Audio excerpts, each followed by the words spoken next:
தக்காளி ரசம் எப்படி செய்யறதுன்னு பார்க்கலாம். ஃபஸ்ட்டு கொஞ்சம் ஆயில் ஊற்றிட்டோங்க. கொஞ்சம் கடுகு, கருவேப்பிலை, கொஞ்சம் பெருங்காயத்தூள் போடணும். ரெட் சில்லி வரமிளகாய் 2,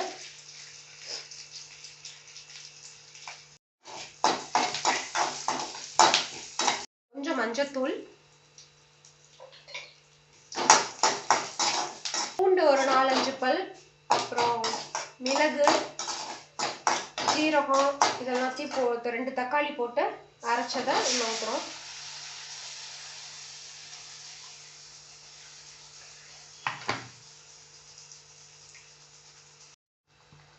தேவையான அளவு உப்பு போட்டுக்கணும். கொஞ்சம் உப்பு போட்டேன், கொஞ்சம் பத்தாம இருந்துச்சு, அதனால கொஞ்சமாக உப்பு போட்ட தேவைக்கேற்ப. ஸோ பச்சை வாசனை போகிற அளவுக்கு நல்லா வதக்கிக்கணும். அந்த ரா ஸ்மெல் போயிடுச்சு அப்படின்னா நெக்ஸ்ட் வந்து நம்ம வந்து புளி தண்ணி ஊற்றிக்கலாம்.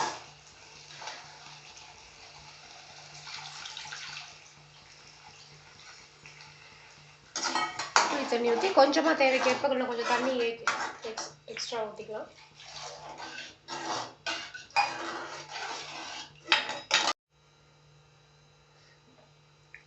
ஸோ இந்த மாதிரி நிறையா வந்துச்சுன்னா பச்சை வாசனை போயிடுச்சுன்னு அர்த்தம்.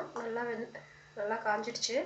ஸோ இப்போ வந்து பொடியாக நறுக்குனா கொஞ்சம் கொத்தமல்லி தலையை தூவிடலாம். தூவிட்டு ஸ்டவ் ஆஃப் பண்ணிடலாம்.